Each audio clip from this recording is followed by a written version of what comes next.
तर आज आपल्यासोबत एक असे पाहुणे आहेत ज्यांनी कमर्शियल आणि कॉर्पोरेट या दोन्ही क्षेत्रामध्ये काम केलं आणि सध्या ते आता कोऑपरेटिव्ह म्हणजे सहकार क्षेत्रामध्ये कार्यरत आहेत. सहकार का पाहिजे? तर जॉबच्या दृष्टिकोनातून किंवा करिअरच्या दृष्टिकोनातून पाहिल्या गेलं, त्या चारही गोष्टी फक्त सहकारातच आहे. अच्छा. आता एक सामान्य नागरिक म्हणा किंवा हम्म. एक मी सामान्य माणूस आहे आणि मला एखाद्या संस्थेमध्ये समजा गुंतवणूक करायची आहे. हा, हा. तर माझ्या दृष्टीनं मी कोणत्या अशा गोष्टी संस्थेच्या बघितल्या पाहिजेत किंवा अशी कोणती गोष्ट आहे जी महत्वाची आहे मला गुंतवणूक करण्यासाठी? मला जर ओळखायचं की माझी गुंतवणूक एखाद्या पतसंस्थेत सुरक्षित आहे का, तर ती पतसंस्था सुरक्षित आहे का नाही, किंवा ती सोसायटी सुरक्षित आहे का नाही, हे जर मला पाहायचं असेल तर खूप बेसिक गोष्टी आहेत ज्या आपण तपासायला पाहिजे. तर सगळ्यात महत्त्वाचा मुद्दा काय, तर ज्या पतसंस्थेमध्ये आपण ठेवी ठेवतोय, तर ती पतसंस्था कुठकुठल्या प्रकारात कर्ज वाटप करते. अच्छा. आता बघा, शासनानं आता नुकतंच पतसंस्थांसाठी एक सर्क्युलर काढलं होतं आणि त्यामध्ये सांगितलं होतं की विनातारणी कर्ज जे आहे, अनसिक्युअर्ड लोन जे आहे, 15% एकूण कर्जाचे तुम्ही वाटप करू नका.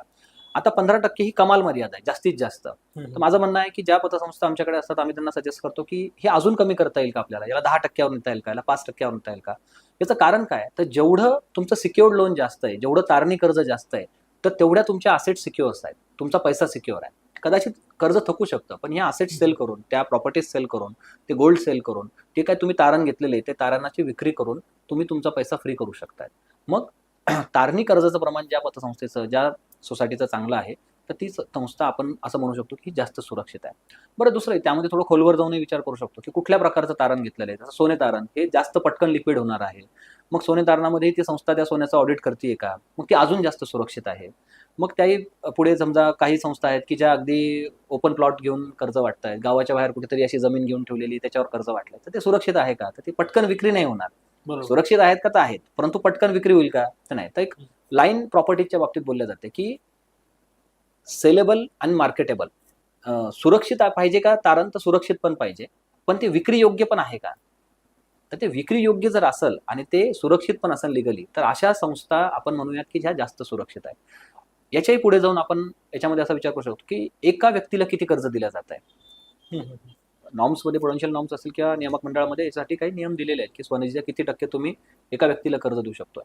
जर याचं प्रमाण जेवढं कमी असेल, किंवा एखादी पतसंस्था असेल जी जास्तीत जास्त 5 लाखच कर्ज देते, त्याच्यापेक्षा जास्त कर्ज एका व्यक्तीला देतच नाहीये, आणि एखादी संस्था असेल जी 1-1 कोटीचं कर्ज वाटतेय, 2-2 कोटी एकाच व्यक्तीला वाटते, तर शेवटी आपल्याला एक लक्षात आहे की रिस्क फॅक्टर इथं जास्त, इथं कमी आहे. त्यातही मी 5 लाखाचं कर्ज सुरक्षित दिलेलं आहे, तारण घेऊन दिलेलं आहे. मग त्यामध्ये अजून मी प्रॉपर्टी कुठली तारण घेतली, तर मी घर तारण घेतलंय, की जो लोकांना जिव्हाळ्याचा विषय आहे, तिथं भावना जोडलेला आहे, तिला फक्त लोक कमर्शियल अँगलनं पाहत नाही. मग असं सुरक्षित तारण माझ्याकडे आहे, तर माझं पतसंस्था आणि माझं कर्ज दोन्ही गोष्टी जास्त सुरक्षित आहे. आता याच्या विरुद्ध बाजूला असुरक्षित कुठं पाहणार मी, तर असुरक्षित संस्था आपण कशाला म्हणतो, काही टेक्निकल गोष्टी पण असतात त्याच्यामध्ये, की जसं एक नियामक मंडळानं पतसंस्थांना नुकतं सांगितलं की CRARचा एक कन्सेप्ट आहे, ती जुनी कन्सेप्ट आहे, परंतु आता थोडं स्ट्रिक्ट शासन त्या बाबतीत आहे, की एखाद्या पतसंस्थेचा CRAR म्हणजे capital to risk asset ratio आपण त्याला म्हणतो, हा किती पाहिजे, तर मिनिमम 9% पेक्षा जास्त आहे का. मग काही पतसंस्था असतात की अगदी 12%, 13, 14, 15, 16, 17 पर्यंत खूप चांगले चांगले रेशोज मेंटेन करतात, परंतु 9% कमी जर असा रेशो असेल, तर मग ती रिस्की आहे. मग आपण का ते मेंटेन नाही करू शकत, याची 2 कारणं असतात. एक, त्यांचं स्वतःचं भाग भांडवल जे आहे हे कमी आहे, किंवा त्यांनी जे कर्ज वाटलेले हे विनातारणी प्रकारात किंवा जास्त रिस्क घेऊन वाटलेले कर्ज जास्त आहेत. या दोन्ही गोष्टीमुळे यांचा हा रेशो जो आहे तो कमी मेंटेन झालेला आहे. मग हा रेशो आपल्या वार्षिक अहवालामध्ये छापलेला असतो पतसंस्थांच्या. तुम्ही त्यांना विचारू शकता की ह्या वर्षीचा आपला CRR किती आहे. जर CRR 9% पेक्षा जास्त आहे, तर समजायचं की संस्था थोडी सुरक्षित आहे. दुसरा एक मुद्दा, की जसं कर्ज सुरक्षित पाहिजे, तसं पतसंस्था सुद्धा काय सगळेच पैसे ठेवीचे कर्जामध्ये गुंतवत नाही. त्यांचं मॉडेल आहे की एक 65 ते 70% कर्ज जे असतं हे कर्ज स्वरूपात पैसे वाटायचे, आणि उर्वरित ज्या काही आहेत ठेवी, तर त्या शासनानं सांगितलेलं असतं की पतसंस्थांना 25%चा नियम आहे, की 25% ठेवी ह्या SLR म्हणून तुम्ही कुठल्या तरी सुरक्षित बँकामध्ये गुंतवा. त्याची नियमावली दिलेली आहे की कुठल्या बँकांमध्ये गुंतवू शकता. मग ही जी रक्कम आहे 25%, जी कधीही बँकांना जर अडचणीच्या काळात आवश्यकता असेल किंवा पतसंस्थांना अडचणीच्या काळात आवश्यक असेल, तर ते याचा वापर करू शकतात. मग ही रक्कम त्यांनी कुठं गुंतवलेली आहे, तर आपल्या अहवालामध्ये त्याची यादी दिलेली असते की त्या बँका सुरक्षित आहेत का. मग त्या रक्कमा मोठ्या असतात. उदाहरणार्थ माझी जर संस्था 100 कोटीची असेल, तर किमान 20 ते 25 कोटी रुपये माझे FD स्वरूपात मी बाहेर कुठेतरी गुंतवलेले असतात. मग ही गुंतवणूक माझी योग्य ठिकाणी आहे का नाही, हे जर आपण बेसिक 4-5 गोष्टी जरी तपासल्या, की याची गुंतवणूक योग्य बँकेत आहे का नाही, ती बँक सुरक्षित आहे का नाही ज्या बँकेत या पतसंस्थेची गुंतवणूक आहे, पतसंस्थेनं अशाच बँकेत गुंतवणूक केली आहे का, की जे त्याला लागू आहे नियमानुसार. त्यानंतर दुसरा विषय की कर्ज यांनी तारणी कर्ज किती वाटलेलं आहे, विना तारणी कर्ज किती वाटलेलं आहे, किती कालावधीसाठी वाटलेलं आहे, उगाच खूप दीर्घ कालावधीसाठी दिलेले आहेत का, किंवा त्या पतसंस्थांची कर्जाचे व्याजदर खूप अवास्तव आहे का, 25%, 30%, 35%, असं काहीतरी चुकीच्या पद्धतीनं. कारण एवढ्या जास्त व्याजदरांना जर कर्ज वाटले असतील, मुळात पतसंस्थांना तारणी आणि विनातारणी कर्जासाठी 14 किंवा 16% कॅप दिलेला आहे. त्याच्यापेक्षा जास्त टक्केवारीनं ते कर्ज वाटू शकत नाही. मल्टीसेट सोसायट्यांना अजून आला नाही, किंवा बँकांनाही स्वायत्तता आहे कर्जाच्या व्याजदरामध्ये. परंतु तरीही स्वायत्तता जरी असली तरी एका प्रमाणाच्या बाहेर जाऊन जर कर्जाचे व्याज जर आपण लावत असू, तर निश्चितच ते कर्ज घेणारी व्यक्ती ती परतफेड करण्याची शाश्वती पण कमी असते. मग आपली पतसंस्था ज्याच्यात आपण गुंतवणूक करतोय, ती पतसंस्था हे सगळे क्रायटेरिया फुलफिल करते का, ह्या काही जर बेसिक गोष्टी आपण पाहिल्या, आणि हे अगदी आपल्याला मॅनेजमेंटपर्यंत विचारायची आवश्यकता नाही. ज्या शाखेमध्ये आपण ठेवी ठेवतो तिथूनही ही माहिती मिळते. आणि शाखाधिकाऱ्यांना माहित असते, किंवा कर्जाची माहिती प्रत्येक संस्था आपली कर्जाची मार्केटिंग करतात, आपल्या ठेवीच्या मार्केटिंग करतात, त्यातूनही आपल्याला अंदाज येतो. वार्षिक अहवाल संस्थांचे असतात, त्यातूनही आपल्याला अंदाज येतो. मग ह्या सगळे बेसिक पॅरामीटर जरी आपण तपासू शकलो तरी आपल्याला अंदाज येऊन जातो की नाही, ही संस्था नक्की सुरक्षित आहे किंवा नाही आहे. आता म्हणजे थोडक्यामध्ये मी एवढं सांगेन, म्हणजे जसं समजलेलं आहे की 15% पेक्षा जे तारण आपण संस्थेचं बघितलं पाहिजे. त्यानंतर संस्थेचा जो वार्षिक अहवाल आहे तो बरोबर आपण बघितला पाहिजे, त्यात CIR वगैरे निश्चित. बघितलं पाहिजे, नंतर SLR वगैरे पाहिलं पाहिजे. बरोबर. आता हेच सगळं तुम्ही फक्त असं सांगा की 4 पॉईंट्स मध्ये जर तुम्ही आपल्या ऑडियन्सला सांगायचं आहे की ह्या 4 गोष्टी तुम्ही पाहिल्या पाहिजेत, एकदम थोडक्यात कसं सांगाल तुम्ही? निश्चित. हा थोडा मग सांगितलं थोडं टेक्निकल आहे, त्यामुळे कदाचित ते समजायला तेवढं सहज सोपं वाटणार नाही. येस. परंतु एक बेसिक गोष्ट जर आपण पाहिली की एक संस्थेचं तारणी कर्ज किती आहे आणि विनातारणी, तर Okay. तारणी कर्जाचं प्रमाण जर जास्त असेल तर निश्चितच संस्था एका लेवलला सुरक्षित आहे असं आपण म्हणूयात. त्यानंतर पहिला पुढचा मुद्दा. विषय की संस्थेचे कर्मचारी जे आहेत हे प्रशिक्षित आहेत का नाही, ओके. हे आपण पाहायला पाहिजे, की जेणेकरून ही संस्था सुरक्षित राहणार आहे का नाही भविष्यात, हिचं विजन जे आहे ते पूर्ण होणार आहे का नाही, हे आपल्याला लक्षात येईल. तिसरा महत्त्वाचा विषय, आपण कुठल्याही संस्थेमध्ये गुंतवणूक करताना त्याचे अहवाल तपासले पाहिजेत, त्यांचं बॅलन्स शीट तपासलं पाहिजे की ह्याच्यामध्ये त्यांच्या लिक्विडिटी किती आहे, तर यांच्या एकूण ठेवी किती आहेत, शाखा किती आहेत, त्या अहवाला सर्व माहिती जी आवश्यक आहे ती शासनानं सांगितलेली आहे. तर या सगळ्या माहिती आपण तपासू शकतो. आणि चौथा महत्त्वाचा विषय जो आहे, तर ही लोकशाही पद्धतीने चालणारी संस्था आहे का नाही, किंवा जे मॅनेजमेंट आज या संस्थेला सांभाळत आहे तर त्यांचं विजन काय आहे, ते कुठल्या कारणासाठी ही संस्था चालवत आहेत, ते कशा पद्धतीने या संस्थेला पुढे नेत आहेत, ते सभासदांचं हित जपतायत का, ते आपल्या कर्मचाऱ्यांचं हित जपतायत का, ते नेमकं काय या संस्थेला कुठे घेऊन चालले, उद्दिष्ट त्यांचं किंवा काय? स्वतःच हित जपताय. तर एवढ्या बेसिक गोष्टी आहेत की ज्या प्रत्येकाला कळतात. आणि जरा एवढ्या गोष्टी आपण तपासल्या तरी एक चांगला अंदाज आपण बांधू शकतो की बाबा ही संस्था सुरक्षित आहे का नाही. आणि मला सांगायला खरंच आनंद होईल की आता मी एवढ्या पतसंस्थांना महाराष्ट्रभर फिरून मागच्या काही वर्षात भेटलोय, तर जे तुम्ही मला विचारलं की चांगल्या पतसंस्था कशा ओळखायच्या आणि अडचणीतल्या कशा, हा. तर प्रमाणाच्या बाबतीत जर मी महाराष्ट्राचं उदाहरण देईल की महाराष्ट्र हे असं राज्य आहे की चांगल्या पतसंस्थांची संख्या किंवा चांगल्या मल्टीसेट सोसायटींची संख्या ही महाराष्ट्रात खूप जास्त आहे. अगदी तुरळक काही संस्था आहेत की कदाचित काही मिसमॅनेजमेंटमुळे त्या अडचणीत आल्या असतील, त्याही प्रमाण त्यामध्ये शक्यता आहेत की त्या परत एकदा सुरळीत होतील. आणि जे रेशोज मी तुम्हाला आता सांगितलेत की ते प्रत्येक वेळेसच लागू होतील असं नाही, कदाचित 1 वर्ष मागे पडू शकतं काहीतरी कालांतर, परत त्याही संस्था रुटीनमध्ये येतील. तर एक चांगलं वास्तववादी चित्र आहे आणि एक चांगलं आशादायी चित्र आहे की जे किमान महाराष्ट्रापुरतं तरी, कारण महाराष्ट्रातल्या संस्थांना मी जास्त भेटतोय त्यामुळे महाराष्ट्रातल्या संस्थाविषयी मी जास्त सांगेन की महाराष्ट्रापुरतं तरी सहकाराच्या बाबतीमधलं चित्र हे खरोखर आशादायी आहे.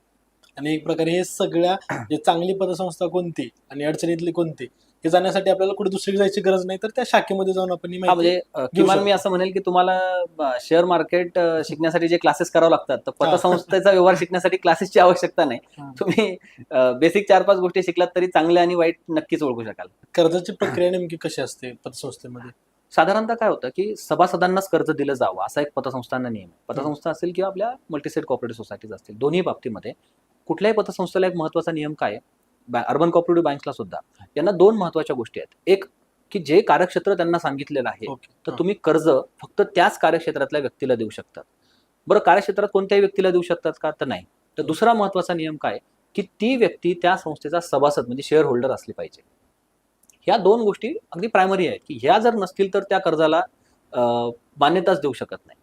मग पुढचा टप्पा की ठीक आहे, मी सभासद पण आहे आणि मी त्या संस्थेच्या कार्यक्षेत्रातला पण व्यक्ती आहे, मग मी कर्जाला अर्ज करायला पात्र आहे. आता मग त्याही पुढे जाऊन की संस्थांना काही नियम घालून दिलेले आहेत. तर संस्थांना नियम काय घालून दिलेले आहेत? तारणी आणि विनातारणी कर्जाचं प्रमाण जसं मी तुम्हाला सांगितलं की जास्तीत जास्त 15% कर्ज हे विनातारणी प्रकारात वाटू शकतं. तर आता त्याच्याही पुढे जाऊन किंवा सीसी कर्ज जे आहे, कॅश क्रेडिट लोन आपण म्हणतो, तर त्यालाही काही लिमिट घालून दिलेली आहे. त्याच्याही पुढे जाऊन होम लोन जे आहे, गृह कर्ज जे आहे, त्यालाही एक सर्टन लिमिट घालून दिलेली आहे.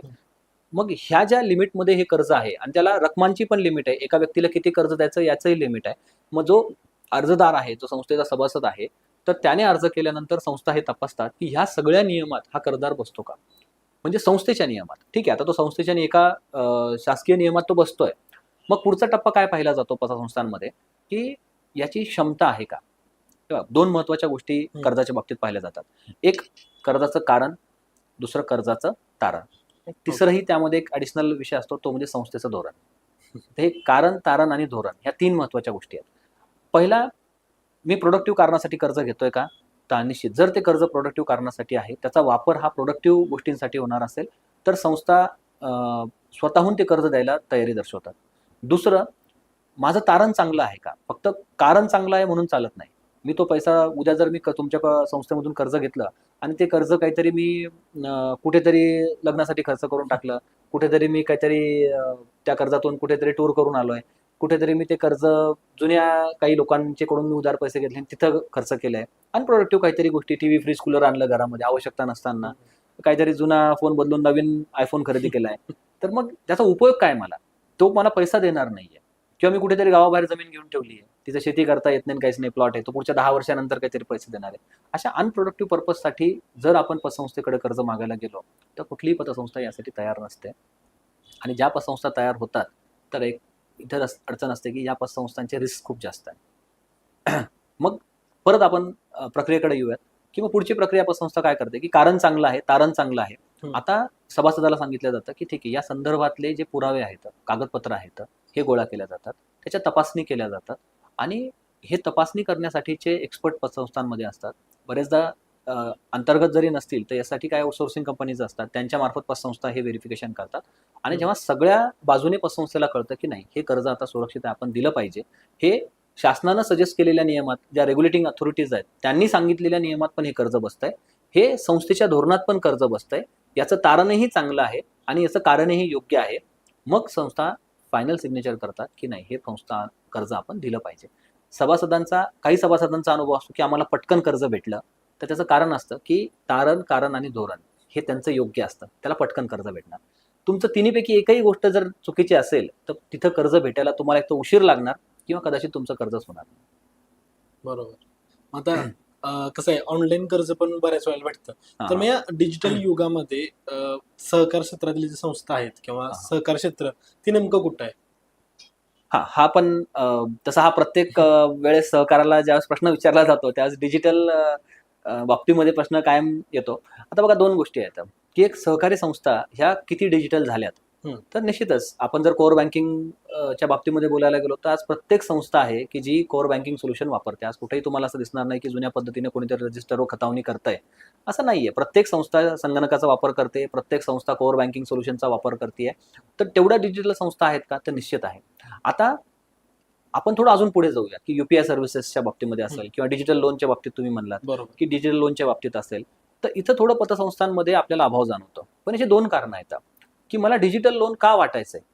जर मी त्याच गावात राहतोय, माझी शाखा त्याच गावात आहे, जो माझा कर्जदार आहे तो रोज माझ्या शाखेसमोरून जाणं करतोय, मी जाता येता घरी जाताना मला त्याचं रोज घर दिसतंय, कारण कार्यक्षेत्र छोटं आहे.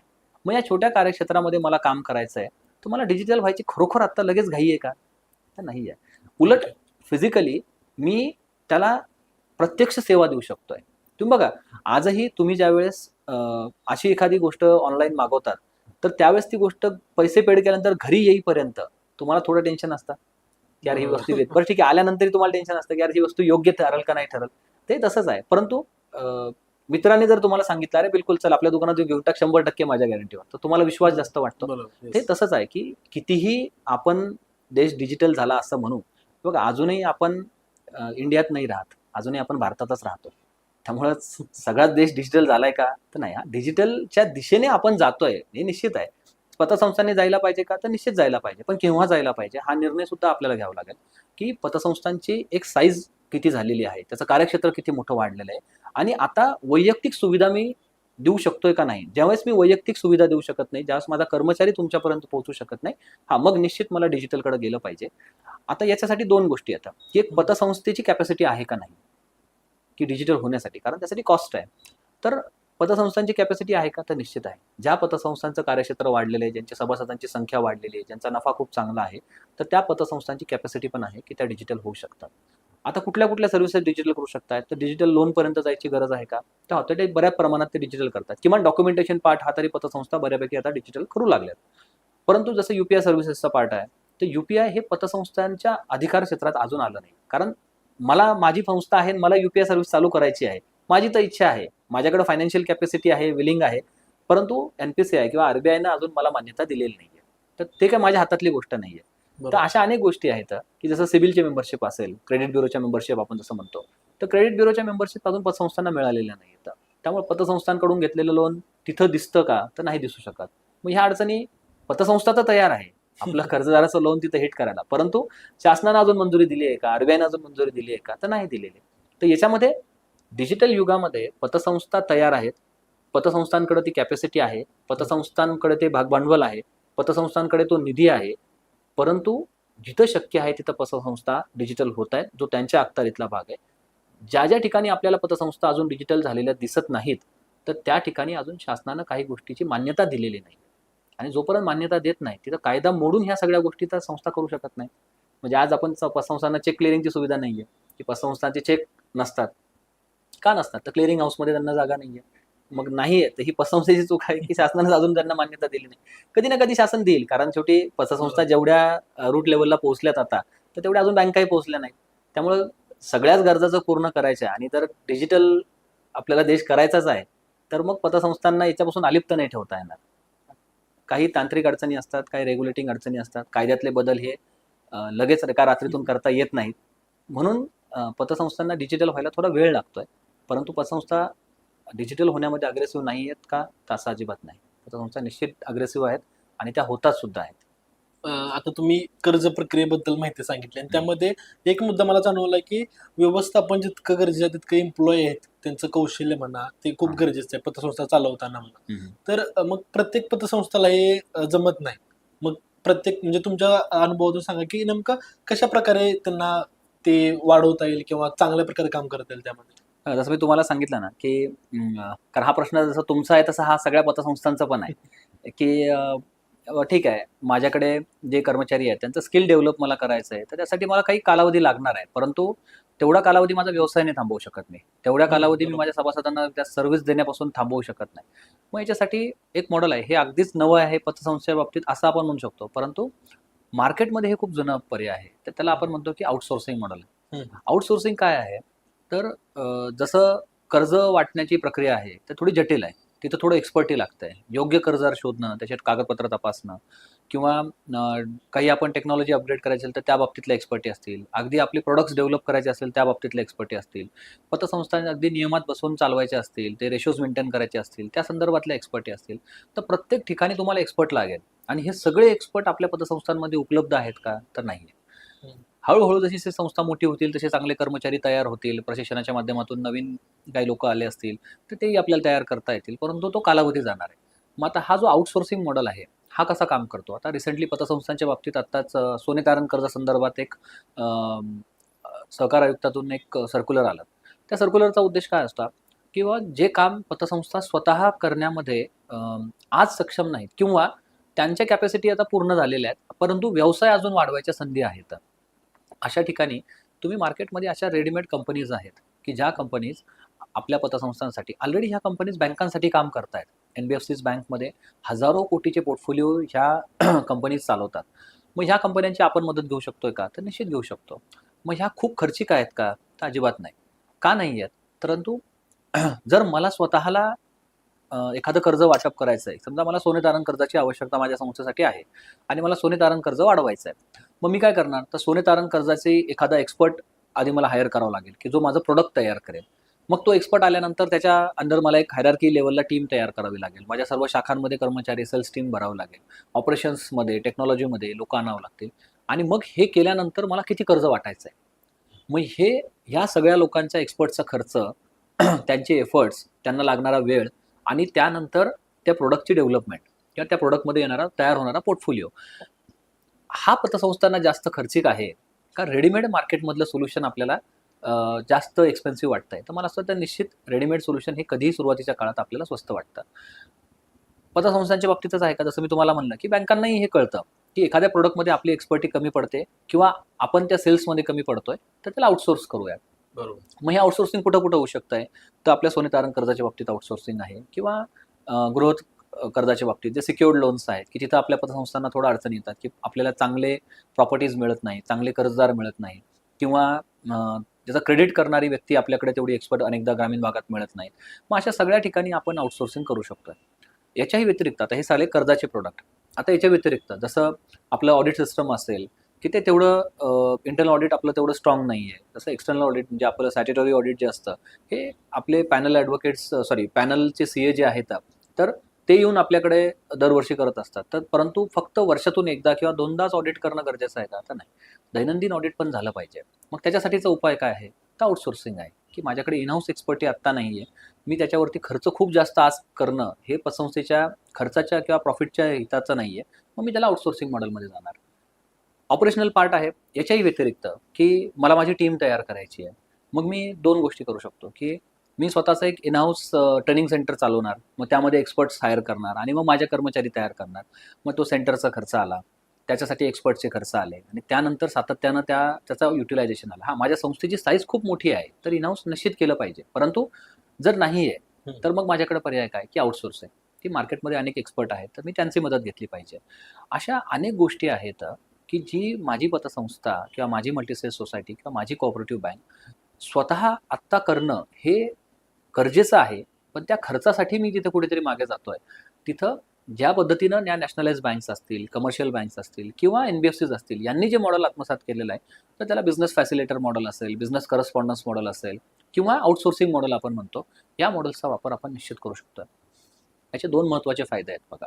एक की आपला वेळ वाया जात नाही आणि दुसरं, जर बिझनेस नाही झाला, तर आपल्याला पैसे गुंतवायची गरज नाही. आपलं नुकसान होणार नाही. मग आणि बिझनेस झाला तर निश्चितच संस्थेला त्याचा फायदा आहे. बरं, एक्सपर्टीची कॉस्ट जी आहे ही मार्केटला म्हणजे पतसंस्थांमध्ये त्या प्रोडक्टच्या कॉस्टमध्ये सगळ्यात जास्त जर आपल्याला पैसा कुठं द्यावा लागतो तो एक्सपर्टीसाठी आहे. कारण की मार्केटला तज्ञ लोकांची आज प्रचंड गरज आहे, पण उपलब्धता कमी आहे. मग जी उपलब्धता आहे तर त्याची कॉस्ट खूप जास्त आहे. मग लहान पतसंस्था आहे, माझ्या 2च शाखा आहे, 4च शाखा आहे किंवा 10 शाखा आहे किंवा 100 कोटीचीच माझी संस्था आहे, 200 कोटीचीच आहे. तर मी हा खर्च लगेच करू शकतोय का? तर नाही करू शकत. मग मी काय केलं पाहिजे की जे रेडीमेड मार्केटमधून मला मिळतंय, तर निश्चित मी त्याच्याकडे गेलं पाहिजे. आणि मला वाटतं की आउटसोर्सिंग मॉडेलवरती सर्व बँकांनी आजपर्यंत त्याचा फायदा घेतलाय, सर्व कंपन्यांनी त्याचा फायदा घेतलाय. सहकार थोडंसं या मॉडेलपासून आजपर्यंत मागं होतं. परंतु निश्चित मी म्हणेल की आपल्या सहकारानं सुद्धा जर याचा ही गोष्ट आत्मसात केली, तर त्याचा फायदा आपल्यालाही आहे. म्हणजे सहकार त्याचा फायदा घेतला तर त्यांच्या एम्प्लॉईजना फायदा होईल, निश्चित. असं आहे. पण आता असं आहे की आता मी तरुण आहे हां, हां. आणि सहकाराबद्दल जेवढं मी आता सध्या ऐकलं तेवढं बऱ्याच तरुणांना माहिती नाही. हां, हां. कारण तितके तरुण त्या सहकार क्षेत्रामध्ये नाहीत. बरोबर. तर माझं असं होतं की तुम्हाला की तरुण पिढीनं सहकारामध्ये यावं का आणि नेमका कोणत्या संधी आहेत तरुणांसाठी या सहकार क्षेत्रामध्ये? हां, तरुण पिढीनं सहकारात यावं का? तर निश्चित यावं. कारण की प्रत्येक तरुणाला असं वाटतं की माझं काहीतरी करिअर घडलं पाहिजे. आणि मी जसं मगाशी तुम्हाला सांगितलं की 4 महत्त्वाच्या गोष्टी आहेत. की एक, मला चांगला पगार पाहिजे, मला जॉब स्टॅबिलिटी पाहिजे, मला चांगली पोझिशन पाहिजे आणि हे सगळं असताना मला चांगलं समाधान पाहिजे, की मी जे काही आयुष्यभर काम केलेलं आहे, तर हे जे माझं चांगलं काम आहे, हे कुठेतरी या कामाचं मला माझ्या उतारच्या काळामध्ये समाधान असलं पाहिजे, की मी आयुष्य खर्ची कुठे चांगल्या कामासाठी घातलंय. मग ह्या सगळ्या गोष्टी कुठं आहेत? तर सहकारात आहेत. आता राहिला पगाराचा विषय. जसं मी तुम्हाला सांगितलं, की जर तुमच्यामध्ये स्किल आहे, तुमच्यामध्ये करण्याची ताकद आहे, तुमची करण्याची विलिंग आहे, तर डेफिनेटली सहकारामध्ये लाखोंमध्ये पगार आहेत. आज फक्त आपल्याला आकर्षण वाटतं, की आय-टी क्षेत्र जास्त पगार देत आहे किंवा इंजिनिअरिंगला गेल्यानंतर चांगले तुम्हाला ऑफर्स येणार आहेत किंवा तुम्हाला परदेशात गेला तरच चांगले पगार भेटणार आहेत. तर कितीतरी अशा संस्था आहेत, कितीतरी अशा बँका आहेत, की आज त्या बँका लाखानं पगार द्यायला त्यांच्या कर्मचाऱ्यांना तयार आहे. अडचण फक्त एवढी आहे, की प्रत्येकच बँकेला, प्रत्येकच संस्थेला ती स्किल भेटत नाही. मग ते स्किल नाही भेटणार आणि आपण काहीतरी बेसिक गोष्टी शिकून म्हणजे मी उदाहरण दाखवतो, की आमच्याकडे बरेचदा संस्थेमध्ये MBA झालेला, ज्याने फायनान्समध्ये MBA केलेला आहे, अशी व्यक्ती एखादी आमच्याकडे येते आणि त्याला अकाउंट ओपनिंगचा फॉर्म अजून भरता येत नाही. मग तुम्ही तुम्ही शिक्षण घेतलंय मान्य आहे, तुम्ही एज्युकेटेड आहात मान्य आहे, परंतु जर तुम्हाला अकाउंट ओपनिंगचा फॉर्म भरता येत नाही किंवा तुम्हाला कर्जाचा अधिकारी म्हणून माझ्या संस्थेमध्ये, माझ्या बँकमध्ये जॉईन करायचं आहे आणि तुम्हाला 7-12 वाचता येत नसेल, तर तुम्ही कसं ओळखणार ही प्रॉपर्टी काय? मग ह्या बेसिक गोष्टी आहेत की ह्या कदाचित तुमच्या कॉलेजमध्ये किंवा तुमच्या अकॅडमिक्समध्ये तुम्हाला शिकवल्या गेलेल्या नाही आहेत. पण ज्या पद्धतीनं एखादा सॉफ्टवेअर इंजिनियर आहे, तो फक्त त्याच्या अकॅडमिक्सवर डिपेंडंट नाही आहे. तो ॲडिशनल लँग्वेजेस त्याच्या करिअरमध्ये त्याच्या अकॅडमिक्स क्लिअर करता करता शिकून घेतो किंवा ते झाल्यानंतर तो शिकून घेतो आणि मग तो इंटरव्ह्यूला फेस करतोय, मग तो त्याच्या चॅलेंजेसला फेस करतोय. त्या पद्धतीनं आपल्या तरुणांनी सुद्धा ह्या पद्धतीनं जर केलं की तुमचं कॉमर्स ग्रॅज्युएशन कंप्लीट होता होता तुम्ही हे ॲडिशनल स्किल शिकून घेतले, तुमचं MBA पासआउट होता होता तुम्ही समजून घेतले. बघा, ही खूप छोटी गोष्ट आहे की अकाउंट ओपनिंगचा फॉर्म किंवा 7-12 समजून घेणं. जर ही बेसिक गोष्टच मला माहीत नाही आहे, तर मग माझं एज्युकेशन हे फक्त कागदापुरती डिग्री राहील.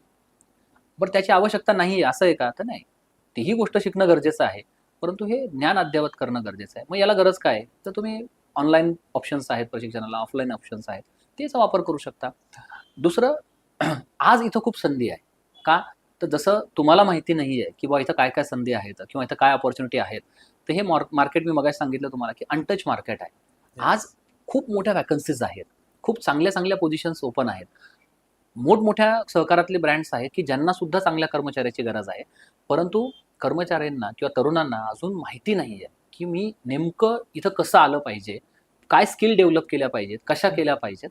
तर तोपर्यंत संधी आहे का? तर निश्चित आहे. एकदा आता अशा पद्धतीनं जागरूकता निर्माण झाली, एकदा चांगल्या सॅलरीजचे एम्प्लॉईज आपल्याला मार्केटमध्ये दिसायला लागले की निश्चित इथं सुद्धा तीच गर्दी होणार जी इतर सेक्टरमध्ये झालेली आहे. परंतु तोपर्यंत तरी आपण म्हणूयात की निश्चित इथं संधी आहे का? तर आहे. चांगले पगार आहेत का? आहेत. आणि स्टॅबिलिटी आहेत का? तर निश्चित सहकारात आहे. आता मग नेमके तुम्ही सांगितलं की प्रशिक्षण म्हणा किंवा हां. स्किल तरुणांना ते लागतात. मग सहकार क्षेत्रामध्ये असे काही प्रशिक्षण केंद्र आहेत का जी स्किल डेव्हलपमेंट करतील किंवा अपस्किलिंग करतील? हो, निश्चित आहेत.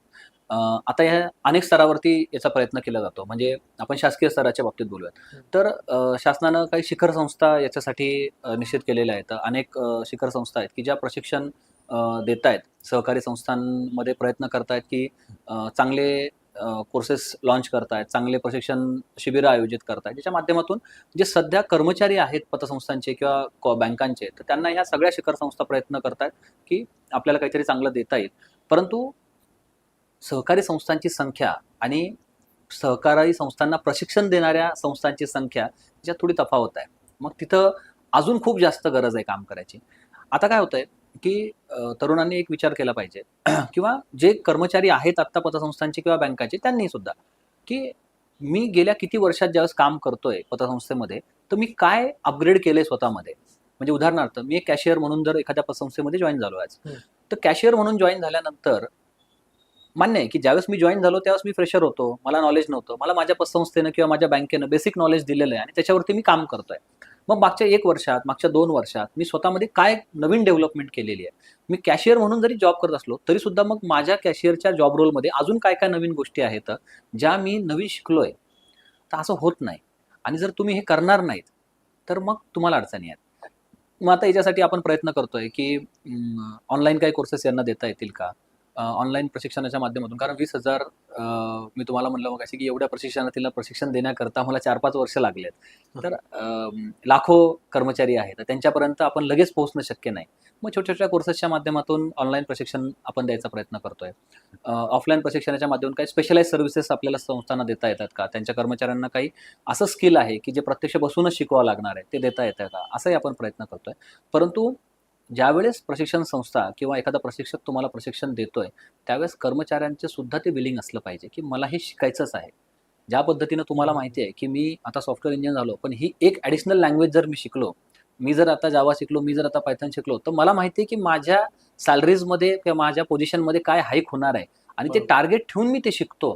तर त्यावेळेस तेच जर पॅशन तुम्ही तुमच्या बँकिंगच्या करिअरमध्ये आणलं की नाही ठीक आहे, आता मी कॅशियर आहे, मला आता मॅनेजर व्हायचं आहे, तर मला हे सर्टन 4 ते 5 गोष्टी नवीन शिकावं लागतील आणि मग ते पॅशन ठेवून जर मी शिकलो, तर निश्चितच करिअर तिथंही आहे आणि उपलब्धता कमी आहे मान्य आहे, परंतु नाही आहे असं तर नाही आहे. तर तुम्ही जे उपलब्ध आहे त्या साधनांचा वापर करा. हळू-हळू दरवर्षी प्रयत्न करा की आपण एक स्टेप तर वर जाऊ, एक नवीन गोष्ट तर आपल्या बँकिंग करिअरमध्ये शिकू. आणि बघा, काही काही बँका, काही काही संस्था, मी जसं मगाशी तुम्हाला म्हटलं, की ज्यांना 100-100 वर्ष झालीत. पण त्याही पतसंस्था, त्याही बँका अजूनही प्रशिक्षण घेतात. मग 100 वर्षानंतर हे काय शिकत असतील? तर 100 वर्ष शिक्षण घेऊनही जर शिक्षण पूर्ण होत नाही, तर बँकिंग सेक्टर हे खूप मोठं आहे. फायनान्स इंडस्ट्री ही एवढी मोठी आहे, की तुम्ही किती शिकत राहिले तरी तुम्हाला सातत्यानं बदलणारं इन्स्टिट्यूशन असल्यामुळे तुम्हाला सतत शिकत राहावं लागणार आहे. आणि सतत वेगवेगळे नवीन शिकवत राहतात. नवीन नवीन काहीतरी येतच राहणार आहे. मार्केट बदलतच राहणार आहे. हम्म. मग कर्मचाऱ्यांना सुद्धा हा विचार केला पाहिजे, किंवा ज्या तरुणांना बँकिंग सेक्टरमध्ये काम करायचं त्यांनी हा विचार केला पाहिजे, किंवा मला येतंय का हे सगळं, किंवा ठीक आहे आज येत नाही तर मी अपग्रेड करतोय का दररोज स्वतःला. आणि तुम्ही करत राहा, निश्चित पैसा भेटणार आहे. कारण जशी गरज फक्त तुम्हाला जॉबची असं नाहीये, पतसंस्थांना किंवा बँकांना सुद्धा चांगल्या मॅनपॉवरची गरज आहे. आणि मला असं वाटतं की मग कदाचित जेवढी गरज मार्केटला या जॉबची असेल नसेल, पतसंस्था किंवा बँकांना जास्त गरज आहे की चांगलं मॅनपॉवर त्यांना भेटायचं आहे. आणि टेक्नॉलॉजी आली म्हणजे मॅनपॉवर कमी लागतंय असं नाहीये. जेवढी टेक्नॉलॉजी अपग्रेड होईल तेवढं स्किल मॅनपॉवर लागेल. आणि मग पतसंस्थांना जर टेक्नॉलॉजीकडे पतसंस्था वळतायत, टेक्नॉलॉजीकडे जर आता अर्बन कोऑपरेटिव्ह बँक्स वळतायत, तर त्यांना अजून चांगलं मॅनपॉवर लागेल, अजून चांगले स्किल एम्प्लॉईज लागतील. मग कुठून मिळणार? मग त्यासाठी तरुणांना माझं आव्हान आहे की तुम्ही दरवर्षी काही ना काही अपग्रेड करत चला. किंवा प्रशिक्षणामध्ये वैयक्तिक ज्यास आम्ही प्रशिक्षण देतो तर त्यावेळेस आमचं एक म्हणणं असतं की कॅशियर आहेत ना, तुम्ही पहिले तुमचा जॉब रोल शिकून घ्या. माझा कॅशियरचा रोल नेमका काय आहे? मी पासिंग ऑफिसर म्हणून काम करतोय, तर माझ्या पासिंग ऑफिसरमध्ये काय काय गोष्टी आहेत त्या मी स्वतः शिकून घेतल्या पाहिजेत. मग एक लेवलला मी माझी पोझिशनला जे आहेत, माझं जे आत्ताचं काम आहे ते मी शिकून घेतलं पाहिजे. बरोबर. दुसऱ्या लेवलला मी आता स्वतःला अपग्रेड पण केलं पाहिजे, की आता मला प्रमोशन पाहिजे, आता मला नेक्स्ट पोझिशन पाहिजे, आता मला नेक्स्ट इन्क्रीमेंट पाहिजे. तर मग मी पुढे जाऊन काय केलं? आणि हा ॲटिट्यूड ठेवून जर एम्प्लॉई बाहेर जातील किंवा ते अपग्रेड करतील, तर निश्चितच ज्या सॅलरीज तुम्हाला एक्सपेक्टेड आहेत त्या मिळणारच आहे. आता या क्षेत्रामध्ये तुम्ही काम करताना जवळपास 1,000 पेक्षा जास्त पतसंस्थांसोबत काम केलं आणि बरोबर. तुम्ही सांगितलं की तब्बल आपण 20,000 पेक्षा जास्त कर्मचाऱ्यांना तुम्ही ट्रेन केलंय. बरोबर. मग एक कोणता असा तुम्हाला महत्वाचा पॉईंट वाटतो की ह्या पॉईंटवरती सध्याच्या घडीला सर्व पतसंस्थांनी किंवा कर्मचाऱ्यांनी काम करणं गरजेचं आहे? हा, असे अनेक मुद्दे येतात की जिथं आता खरं तर काम करायची गरज आहे. परंतु तरी पण आपण काही बेसिक गोष्टी अशा घेऊयात की आता इमिडिएटली आपण ऍक्शन ज्याच्यावर घेतली पाहिजे ती म्हणजे मुळात आपण सहकार समजून घेतला पाहिजे. आपण पतसंस्थेत जॉब यासाठी करतोय का की मला 2 ठिकाणी इंटरव्ह्यू देऊन जॉब नाही भेटला, तिसऱ्या ठिकाणी मिळालाय, तर आता मी इथं करतोय, तर मला पगार मिळतोय म्हणून मी काम करतोय नाही. तुम्ही पहिले ज्या सेक्टरमध्ये काम करतायत ना ते क्षेत्र समजून घ्या, तुम्ही सहकार समजून घ्या. मग तुम्ही तुमचं टार्गेट ठरवा किंवा नेक्स्ट 5 इयर्समध्ये मी कुठं जाणार आहे, माझं सॅलरी काय असली पाहिजे, माझी पोझिशन काय असली पाहिजे. आणि ज्यावेळेस बघा तुमच्या संस्थेचे काही टार्गेट्स ठरलेले आहेत की आता डिपॉझिट एवढं वाढवायचं आहे, कर्ज एवढं वाढवायचं आहे, ते तुम्ही अचीव्ह करताय ते ठीक आहे. परंतु तुमचे वैयक्तिक टार्गेट्स काही ठरलेत का? की मला आता मी ज्या पोझिशनला जॉईन झालो इथून अजून 2 ग्रेड मला वरती जायचंय, मग किती कालावधीत जायचंय, ठीक आहे, मला पॅकेज काय त्यावेळेस असणार आहे. आणि हे वैयक्तिक टार्गेट जेव्हा कर्मचारी ठरवेल तेव्हा तो स्वतःला अपग्रेड करायला लागेल. ज्यावेळेस प्रशिक्षणामध्ये कर्मचाऱ्यांना माझं एक कायम सांगणं असतं की तुम्ही ज्या गोष्टी शिकून घेतायत आज, तर ते तुम्हाला भविष्यात काय कामाला येणार आहे. म्हणजे उदाहरणार्थ की MSCIT चा कोर्स केला पाहिजे. का केला पाहिजे? कम्प्युटरचं नॉलेज आलं पाहिजे. पण MSCIT चा कोर्स केल्यानंतर प्रत्येक जण वर्ड, एक्सेल, पॉवर पॉईंट तेवढ्याच चांगल्याने चालवतो का? नाही. बरोबर. तर नाही होत. म्हणजे तुमच्याकडे सर्टिफिकेट आहे पण तुम्हाला एक्सेल चालवता येत नाही. मग तुमच्या नुसत्या सर्टिफिकेटचं काय करणार? तर तुम्ही जे शिकताय ते तुमच्या कामात तुम्ही वापरलं तर तुमचं त्याला फिनिशिंग येईल त्या शिक्षणाला. आणि मग जसं मी तुम्हाला सांगितलं की या वेगवेगळ्या लेवलचे कोर्सेस आहेत की तुम्ही कॅशियर लेवलला असाल, तुम्ही पासिंग ऑफिसरला असाल, तुम्ही सेल्स रिलेटेड कोर्सेस असाल, मार्केटिंग रिलेटेड तुमच्या जॉब्स असेल आणि टार्गेट ओरिएंटेड जर तुम्ही राहिलात, तर हे सगळ्या स्पेशलायझेशन जसं जसं तुमच्या स्किल्समध्ये येत जाईल, तुम्ही 5 वर्ष जॉब केलाय, 10 वर्ष केलाय, 15 वर्ष, 20 वर्ष केलाय, तर ऑटोमॅटिक जे तुम्हाला पाहिजे ते मिळणारच आहे. दुसरा एक महत्त्वाचा मुद्दा याच्यामध्ये मला सांगायचा आहे की प्रशिक्षणाच्या बाबतीत जेव्हा आपण विचार करतो ना, तर हे जे टार्गेट एम्प्लॉईज ठरवतात, म्हणजे माझा वैयक्तिकपणे याबद्दल जाणून आहे की काही कर्मचारी, काही संस्था अशा आहेत की ज्यांना आम्ही सुरुवातीला जेव्हा प्रशिक्षण द्यायला गेलो आणि असं लक्षात आलं की अगदी बेसिक सॅलरीज आहेत यांच्या, आणि संस्थेने सांगितलं की बॉस आम्ही या बेसिक सॅलरीज आहेत ह्याच तुम्ही अफोर्ड करू शकतो, आता आमची संस्था नवीन आहे. म्हटलं काही हरकत नाही. साधारणतः 1 वर्ष, 2 वर्ष, 3 वर्ष या संस्थांसोबत जेव्हा आम्ही काम केलं आणि आम्हाला असं लक्षात आलं की दरवर्षी यांचे एम्प्लॉई जसं जसं डेव्हलप होत आहेत तसं ऑटोमॅटिक त्या एम्प्लॉईचे टार्गेट्स अचीव्ह व्हायला लागले. म्हणजे त्या एम्प्लॉईज टार्गेट असेल कदाचित मला आज 10,000 पगार आहे, पुढच्या वर्षी मला 20 पाहिजे, त्याला मिळाला आहे. त्याने टार्गेट ठेवलं नाही पुढच्या वर्षी मला 30 पाहिजे, तर त्याला तोही मिळाला आहे. मग कसं काय मिळाला? तर संस्थेनं का दिला? तर त्याचे स्किल डेव्हलप होत असताना त्याचे स्किल त्यानं त्याच्या संस्थेसाठी युटिलाइज केले. ते युटिलाइज झाले की संस्थेचा पोर्टफोलिओ वाढला, संस्थेचा नफा वाढला आणि संस्थेचा नफा वाढला तर संस्था नफ्याचा वापर काय करणार आहे? आपल्या कर्मचाऱ्यांची सॅलरीज वाढवणार आहे, कर्मचारी टिकवण्यासाठी वापरणार आहे, सभासदांसाठी वापरणार आहे. कारण मी मगाशी सांगितलं की इथं नफेखोरी नाही आहे, याचा वापर चांगल्या कामासाठी केला जातो. मग निश्चितच त्याचं बेनिफिट ऑटोमॅटिक त्या कर्मचाऱ्याला मिळत जात आहे. तुम्ही कर्मचाऱ्यांच्या प्रशिक्षणाबद्दल सांगितलंच, पण मला असं वाटतं की कर्मचाऱ्यांसोबतच जे व्यवस्थापन आहे किंवा जी संस्था आहे ती पण तितकीच महत्वाची आहे. मग त्यासाठी आपले कोणते प्रशिक्षण केंद्र किंवा कोणता प्रशिक्षण प्रोग्राम त्यासाठी आहे का? हा निश्चित. जर आपण प्रशिक्षणाचा विचार करायला लागलो तर प्रशिक्षण प्रत्येकासाठी आवश्यक आहे. जसं मी कर्मचाऱ्यांच्या बाबतीत बऱ्याचशा गोष्टी सांगितल्या, त्याला स्पेशलाइज कॅटेगरीज आपण केलं होतं. तर तसं सीओसाठी जे मॅनेजमेंटचाच एक भाग आहे, तर सीओसाठी एक वेगळं प्रशिक्षण घ्यायला आपण सांगतो किंवा त्या प्रशिक्षणासाठी काही वेगळा सिलेबस आपण देतो. त्यानंतर काही प्रशिक्षण असं आहे जे मॅनेजमेंटसाठी आहे, की जे धोरणात्मक निर्णय मॅनेजमेंटला घ्यायचे, संचालकांना घ्यायचे, तर त्यांच्यासाठीचा भाग आहे. याही व्यतिरिक्त पुढे जाऊन फक्त प्रशिक्षणापुरतंच थांबतोय असं नाही, कारण प्रशिक्षण दिलं म्हणजे इम्प्लिमेंटेशन झालं असं नाहीये. बरोबर. आपण प्रयत्न करतो की ह्या सगळ्या संस्थांना आपण अजून काय सर्व्हिसेस देऊ शकतो की त्यांच्या इम्प्लिमेंटेशनमध्ये सुद्धा आपली मदत होईल. त्याही पुढे जाऊन काही संस्था अशा आहेत की ज्या अडचणीत आहेत, की ज्यांच्याकडे काहीतरी एनपीएचं कारण वाढलेलं आहे, काहीतरी सायबर रिलेटेड इश्यूज आलेले आहेत, काहीतरी ठेवींची कमतरता आहे, कुठे कर्जा वाटपाच्या संदर्भात अडचणी आहेत. तर अशा संस्थांना सुद्धा आपण गेल्या अनेक वर्षापासून मदत करतोय आणि निश्चित अशा अनेक संस्था आहेत की ज्या ह्या अडचणीतून यानंतर बाहेर पडल्यात. अनेक संस्था अशा आहेत की ज्या नव्यानं सुरू झाल्या होत्या आणि गेल्या 4-5 वर्षाच्या काळामध्ये खूप चांगले पोर्टफोलिओ त्यांनी तयार केले. अनेक अशा संस्था सुद्धा आपल्याकडे आहेत की ज्या संस्था एक बेसिक लेवलला अडकल्या होत्या की इथून पुढं ग्रोथ नाही होत आहे आणि आपण त्यांना अशा पद्धतीचं मॉडेल सेट करून दिलं की ते आता खूप चांगल्या ग्रोथ करतायत. तर मला असं वाटतंय की हे मॉडेल प्रत्येक संस्थेसाठी वेगळं तयार करावं लागतं आणि काही प्रमाणात आपल्याला त्यामध्ये यश आलेलं आहे की आपण संस्थांसाठी काम करू शकतोय आणि तो आनंद पण मोठा आहे की सहकारामध्ये असं काहीतरी काम करायला मिळतंय आणि सहकारी संस्था आपल्यावरती विश्वास ठेवून ते काम करतायत. तर निश्चितच पुढेही आमचा हा प्रयत्न कायम असणार आहे की अजून आपण संस्थांना काय देऊ शकतो, अजून सहकारी बँकांना काय देऊ शकतो, अजून मल्टीसाईड कोऑपरेटिव्ह सोसायटी असतील ज्या देश पातळीवर काम करतात त्यांच्यासाठी नवीन काय करू शकतो आणि सगळ्यात महत्त्वाचं म्हणजे ह्या सगळ्या संस्थांच्या माध्यमातून ह्या संस्थांचे सभासद आणि यांचे कर्मचारी यांच्यासाठी आपण नवीन काय करू शकतो. तर निश्चित आम्ही प्रयत्नशील आहोत त्यासाठी. तर आता आपण शेवटच्या सेगमेंटकडे वळतो, जो स्पिरिट संवादचा रॅपिड फायरचा सेगमेंट आहे. तर मी तुम्हाला प्रश्न विचारेल, काही ऑप्शन देईल आणि त्याचे उत्तर तुम्हाला रॅपिड द्यायचं आहे. तर पहिला प्रश्न असा आहे की सहकार क्षेत्र आज नेमकं कुठं अडकले? नेत्यांचा हस्तक्षेप झालाय, लोकांचा गैरसमज आहे किंवा स्वतःचा जुना मॉडेल आहे किंवा वरीलपैकी तिन्ही? सहकाराचं थोडं मॉडेल जुनं आहे, आपल्याला ते अपग्रेड करावं लागेल. बरोबर. डिजिटल युगामध्ये सहकाराची सर्वात मोठी गरज नेमकी काय आहे?